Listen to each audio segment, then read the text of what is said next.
کافر کے لیے ڈھیل ہے دنیا میں، کیونکہ یہی ان کی جنت ہے اور یہی ان کی لذت ہے۔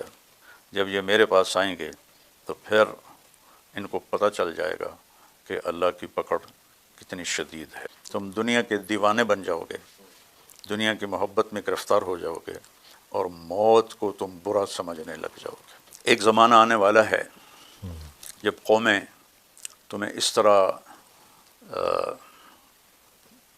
تقسیم کریں گی جیسے کھانے کے پیالے پر کھانا تقسیم ہوتا ہے۔ اگر ہم غزہ سے ہی آغاز کریں، کم از کم ہماری زندگیوں میں تو اتنی طویل جنگ غزہ میں نہیں ہوئی۔ ہر 4-5 سال کے بعد صورتحال اس طرح کی بنتی رہی ہے، لیکن وہ چند دنوں پر محیط ہوتی تھی اور چند 100 افراد متاثر ہوتے تھے۔ یہ 1 لاکھ سے زائد لوگ متاثر ہو گئے ہیں، کل جس کی آبادی 20 لاکھ کے لگ بھگ ہے۔ کیا کہیں گے آپ؟ اللہ تعالیٰ کے 2 قانون ہیں، ایک غیر مسلم کے بارے اور ایک مسلم کے بارے۔ غیر مسلم کے لیے ہے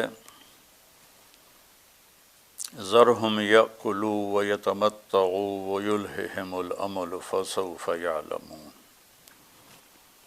ذرنی ومن خلقت وحیدا وجعلت له مالا ممدودا وبنین شہودا ومہدت له تمہیدا ذرنی والمکذبین اولی النعمت ومہلہم قلیلا۔ ایسی کئی آیات ہیں، میں نے صرف 3 آیات آپ کے سامنے پیش کی کہ اللہ اپنے نبی کو تسلی دیتے ہوئے فرماتے ہیں کہ آپ ان کو موج مستی کرنے دیں۔ یہ دنیا میں زہرت الحیات الدنیا، یہ دنیا کی کچھ رونق ہے جو ہم نے ان کو دی ہے۔ جب یہ میرے پاس آئیں گے تو پھر ان کو پتہ چل جائے گا کہ اللہ کی پکڑ کتنی شدید ہے۔ کافر کے لیے ڈھیل ہے دنیا میں، کیونکہ یہی ان کی جنت ہے اور یہی ان کی لذت ہے۔ تو موت کے بعد ان کے لیے کچھ نہیں، لیس لہم فی الآخرۃ الا النار، آگے ان کے لیے آخرت میں آگ کے سوا کچھ نہیں ہے۔ مسلمان کے لیے اللہ تعالیٰ کا قانون دوسرا ہے، وَلَنُذِيقَنَّهُم مِّنَ الْعَذَابِ الْأَدْنَىٰ دُونَ الْعَذَابِ الْأَكْبَرِ لَعَلَّهُمْ يَرْجِعُونَ، کہ ہم انہیں چھوٹے چھوٹے عذاب دیں گے، بڑا عذاب نہیں دیں گے۔ لَعَلَّهُمْ يَرْجِعُونَ، تاکہ یہ مرنے سے پہلے توبہ کر لیں۔ تو امت پر جو مختلف حالات آتے ہیں وہ ان کی طہارت کے لیے ہوتے ہیں، ان کے گناہوں کی صفائی کے لیے ہوتے ہیں، اور بے گناہ قتل ان کی بخشش کی مہر لگا دیتا ہے۔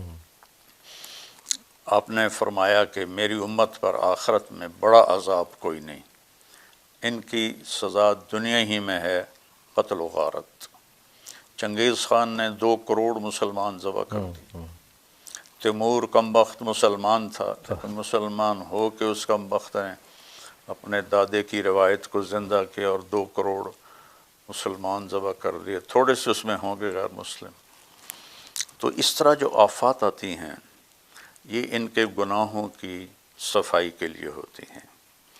تو اللہ تعالیٰ ان کو، ایک دوست میرے کینیڈا میں رہتے ہیں، ان کا انہوں نے مجھے بتایا کہ میں نے خواب دیکھا کہ جتنے غزہ کے شہداء بچے ہیں وہ اوپر آسمان میں تیر رہے ہیں اور اللہ تعالیٰ کے نبی ان کے ساتھ ہیں، اور جب وہ سارے بچے اوپر کٹھے ہو جاتے ہیں تو اللہ کے نبی ان کو لے کر اوپر چلے جاتے ہیں۔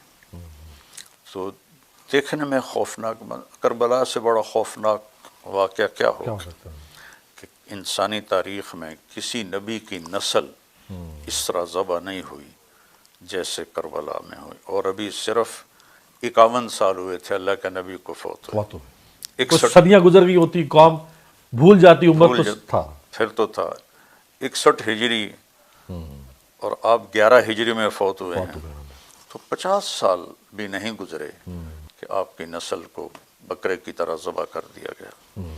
تو اب ان کے لیے تو یہ نہیں کہا جا سکتا کہ ان کے گناہوں کی سزا دی تو جنت کے وارث ہستیاں تھیں. تو اس طرح مسلمانوں پر جو تکلیف آتی ہے عام طور پر وہ ان کی نافرمانیوں کو صاف کرنے کے لیے ہوتی ہے. اور غیر مسلم کو جو اللہ چھوٹ دیتا ہے وہ ان کو یہیں ان کی لذتیں پوری کروا دیتا ہے اور آگے پھر وہ ہمیشہ کے لیے آگ ہے. تو مولانا صاحب بڑی خوبصورت آپ نے اس کی تشریح فرمائی، بہت خوبصورت. لیکن جس دور میں ہم جی رہے ہوں اس دور میں اگر ظلم ہو رہا ہو اس طرح کا اور مسلمان طاقتیں ہوں، 56 اسلامی ملک ہوں، ایک سے بڑھ کر ایک ترم خان ملک ہو، کسی کے پاس تیل کی دولت، کسی کے پاس کوئی اور دولت، اور وہ کچھ نہ کر پائیں، اس پہ کیا فرمائیں گے؟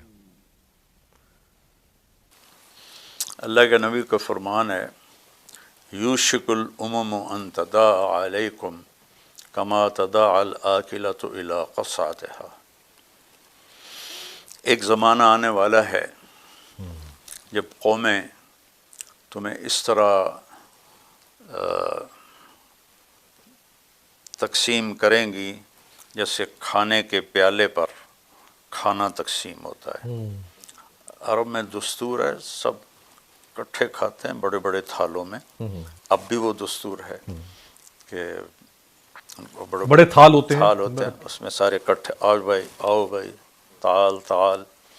تو کہا تمہارے ساتھ یہ حشر ہونے والا ہے. تو صحابہ نے پوچھا اب من قلت نحن یومئذ یا رسول اللہ، یا رسول اللہ کیا ہم بہت تھوڑے ہو جائیں گے اس وقت؟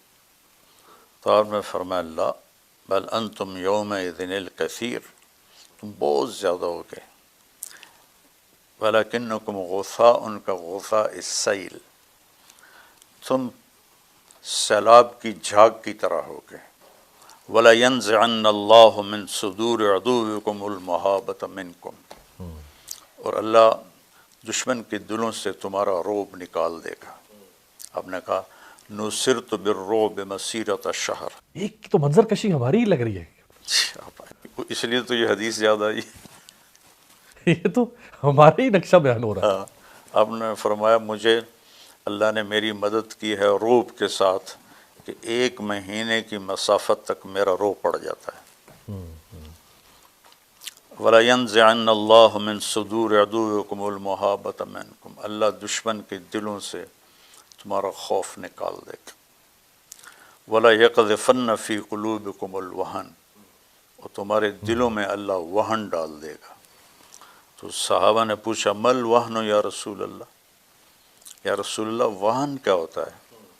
تو آپ نے فرمایا حب الدنیا و کراہیت الموت، تم دنیا کے دیوانے بن جاؤ گے، دنیا کی محبت میں گرفتار ہو جاؤ گے اور موت کو تم برا سمجھنے لگ جاؤ گے، موت سے تمہیں ڈر لگنے لگ جائے گا.